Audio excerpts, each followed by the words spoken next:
Heç düşünmüsünüzmü ki, müqəddəs kitabdakı o qədim bayramlar, yəni Pasxa, Çardaq bayramı, bəlkə də sadəcə bir tarix deyil, yəni bəlkə də bunlar boş-boşuna olan ayinlər olmayıb, bəs sizə desəm ki, bütün bu bayramlar əslində gələcəyə göstərən bir yol xəritəsidir. Bəli, düz eşitdiniz, bir növ peyğəmbərlik təqvimi.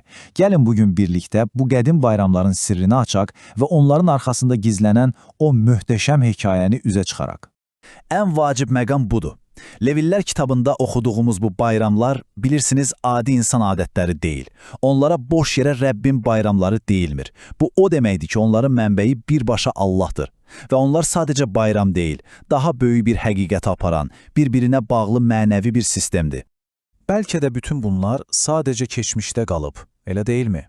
Yəni, bu qədim ayinlərin bugünkü insan üçün nə mənası ola bilər ki? Tozlu tarix səhifələrindən başqa bir şeydirmi bunlar? Yoxsa onların içində bugün də bizim üçün canlı, nəfəs alan bir mesaj var.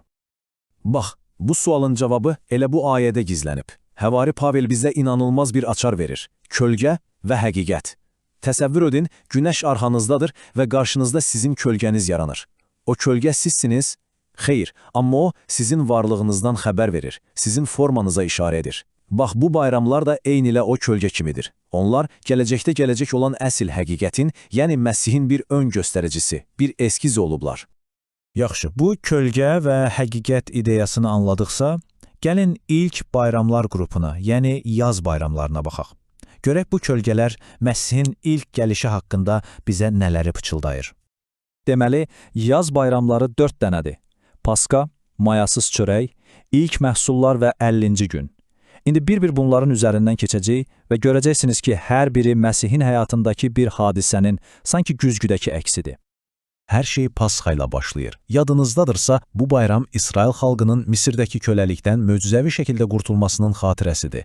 Orada ən əsas məqam nə idi? Qüsursuz bir quzu kəsilirdi və onun qanı qapıların üzərinə çəkilirdi. Və bu qan insanları ölümdən qoruyan bir işarə idi. İndi isə gələk həqiqətə. Əhdi Cədiddə Yəhya Peyğəmbər İsanı görəndə nə deyir? Budur, dünyanın günahını aradan götürən Allah quzusu. Və təsadüfə baxın ki, İsa məhz Pasxa bayramı zamanı çarmıxa çəkildi. Eyni ilə o qədim quzunun qanı kimi İsa'nın qanı da bizi artıq fiziki yox, ruhani, əbədi ölümdən qoruyur. Gördünüz, kölgə öz reallığına qovuşdu. Pasxanın dərhal ardınca mayasız çörək bayramı gəlir. Bu bayramda qayda belə idi. Evdə zərrə qədər də maya, yəni xəmiri acıdan, qabardan o şey saxlanılmamalı idi. Hər şey təmizlənməli idi. Və bilirsiniz, müqəddəs yazılarda maya demək olar ki, həmişə günahı, mənəvi çirklənməni təmsil edir. Yəni bu bir növ mənəvi təmizlik çağırışı idi. Bəs bu kölgənin həqiqəti kimdir? Əlbəttə ki, İsa Məsih. O, tamamilə mayasız, yəni günahsız idi.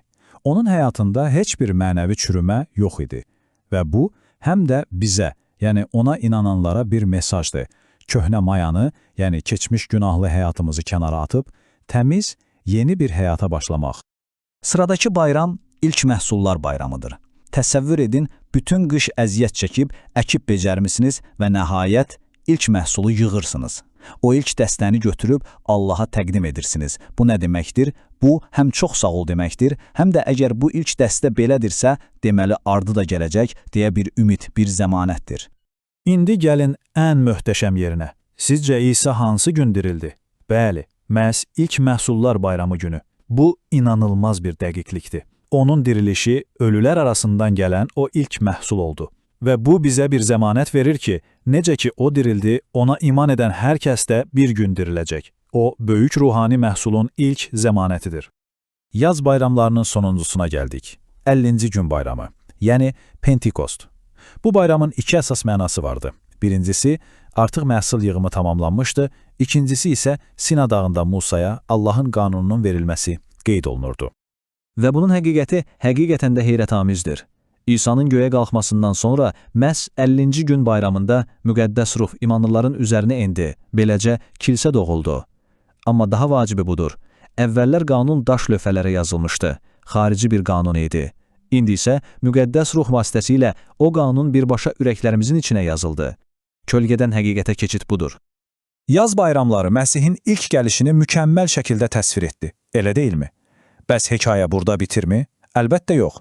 İndi keçirik payız bayramlarına. Və bir çox ilahiyyatçıya görə bu bayramlar hələ yerinə yetməyib.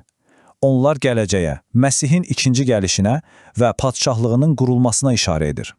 Burada 3 bayramdan danışacağıq. Borular bayramı, Kəfarə günü və Çardaq bayramı.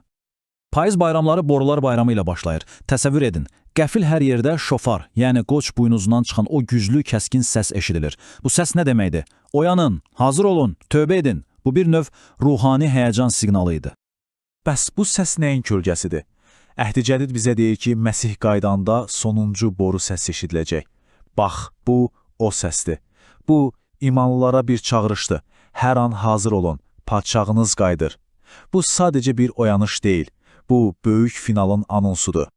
Növbəti bayram Kəffarə günüdür. Bu, bəlkə də ilin ən ciddi, ən müqəddəs günü idi. Düşünün, bütün bir il ərzində sadəcə bir gün, sadəcə bir adam, baş kahin, bütün xalqın günahlarını örtmək üçün qurban kəsmək məqsədi ilə məbədin ən müqəddəs otağına girə bilərdi. Və bunun həqiqəti İsa'dır. İsa bizim əbədi baş kahinimizdir. O, hər il təkrarlanan müvəqqəti heyvan qurbanları təqdim etmədi. O, bir dəfə və həmişəlik olaraq özünü kamil bir qurban kimi təqdim etdi. Onun qurbanı bütün zamanlar üçün bütün günahları kəffarə edir. Və nəhayət sonuncu bayram, Çardaq bayramı. Bu çox maraqlı bayramdır. İnsanlar bir həftə öz rahat evlərini tərk edib, sadə, müvəqqəti çardaqlarda yaşayırdılar. Bunun iki mənası vardı. Birincisi, səhrada Allahın onlarla necə yaşadığını xatırlamaq, ikincisi isə bu dünyadakı həyatımızın da əslində müvəqqəti bir çardaq olduğunu anlamaq. Bu kölgənin isə iki möhtəşəm həqiqəti var. Birincisi, Yəhya İncilində deyilir ki, Kəlam bədən alıb aramızda məskən saldı. O, məskən saldı sözü Yunan dilində çadır qurdu, çardaqda yaşadı deməkdir. Yəni, İsa bizim aramızda çadır quran Allahdır. Və ikinci həqiqət gələcəyə aiddir.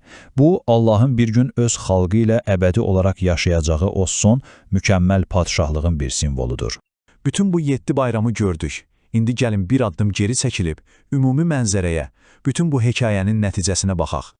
Baxın, hər şey necə də bir-birinə bağlıdır. Pasxa, qurban quzusu. Mayasız çörək, günahsız həyat. İlk məhsullar, dirilmə. 50-ci gün, müqəddəs ruhun gəlişi. Sonra gələcəyə baxırıq. Borular, onun ikinci gəlişi. Kəffarə, o bizim böyük baş kahinimizdir. Və nəhayət, çardaqlar. O, əbədi olaraq bizimlə olacaq Allahdır. Bu sadəcə təsadüflər zənciri deyil, elə deyilmi? Bu, minlərlə il əvvəldən çəkilmiş, mərkəzində yalnız bir şəxsin, İsa Məsihin dayandığı ilahi bir xilas planıdır. Gördüyünüz kimi, bu qədim bayramlar heç də tozlu tarix səhifələri deyilmiş. Onlar əslində bir-birini izləyən, vahid bir hekayə anladan fəsillərdir.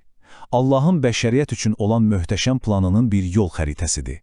Hər şeyin bu qədər incəliklə, bu qədər dəqiqliklə planlandığını görmək insanı heyran edir. İndi isə sizə bir sualım var. Allahın planını belə bir bütöv, harmonik bir şəkildə görmək sizin öz həyatınıza, imanınıza necə təsir göstərir? Bu barədə bir düşünün.